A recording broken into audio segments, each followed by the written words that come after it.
Zemra që nga me 2 kate. Aba. S'ka gjërat lezetshme. Argjend.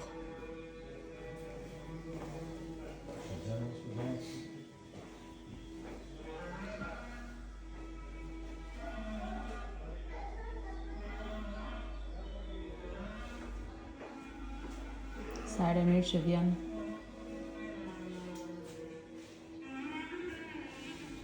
Ja postanie Vasilicis kjo. Ta do të poshtë. Po, fustani, thot, mëndafshit e Vasilicis, gruas së Ali Pashës. Vërtet, ali pas ka qenë. Nuk të prejtë. Ta sa që nga po, të gjitha.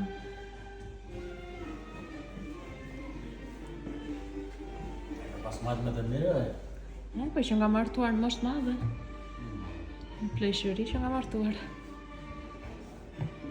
Luani. Nga pas majtë me të mirë. Për të pëqashtë. Sa i madh që janë ka zot sa veshjet bukura. Këtë Vasilicis. Këto janë të vendeve të ndryshme. Kjo është Zagoris. E shkruaj në greqishta. Qeramik. Kjo është italiane, qeramik italiane e shekullit të 18, vitet 1700 ca. Nga fshati Konicës. Nga ka qenë dhe fari Konica në Çambëria. Është ajo veshja. Shkrimtar i famshëm.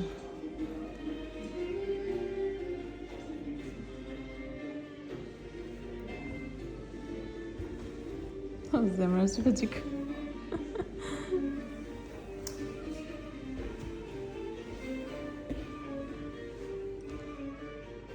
Merre këtë fustanin ta veshun.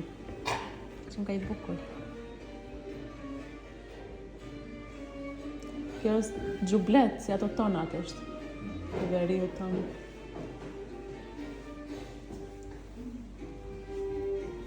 Hajde si që nga të një dhëmë tjetër, këte në dhëmë tjetër.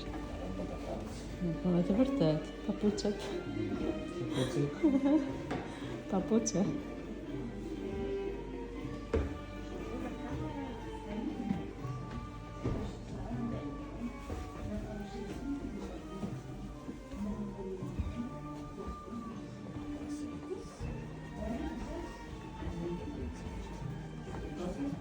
Ο Σουλτάνος κηρύττει τον Αλή Ιρμανή, δηλαδή αποστάτη του προδότη και του πληρήσει τον πόλεμο. Σε αυτόν τον πόλεμο, οι Τούρκοι διέπραξαν ένα ολέθριο ιστορικό, πολιτικό και στρατιωτικό σφαίρο. Δίνουν εντολή στον διοικητή της Πελοποννήσου, στον Κουρσίκος, να στείλει 60.000 Τούρκους στρατιώτες από την Πελοπόννησο για να εξοντώσουν τον Αλή Πασά. Είμαστε τον Ιούλιο του 1820. Ο Αλή Πασάς, στα Γιάννενα, καλά προετοιμασμένος, ομίζει και έχει στον ενδεικτό του πολλές πάσμες με μεγάλες απώλειες στον τουρκικό στρατό.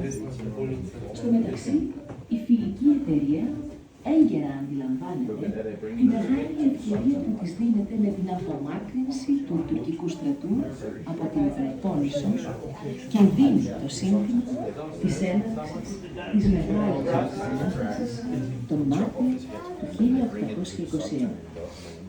Στο στρατό του Αλή Πασά, με την έναρξη της Ελληνικής Επανάστασης, παρατηρείται το εξής φαινόμενο. Οι Έλληνες στρατιωτικοί του τον εγκαταλείπουν και περνούν στην Επανάσταση. Ενώ οι Αλβανοί στρατιωτικοί αυτομονούν υπέρ των Τούρκων και το κράτος του Αλή Πασά καταρρέει. Τον Αλή τον έχουν εγκαταλείψει σχεδόν όλοι. έχει μείνει μόνο με 500 στρατιώτες.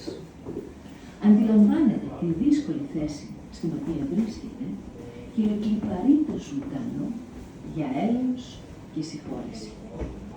Οι Τούρκοι στείλουν παγίδα στον Αλή Πασά.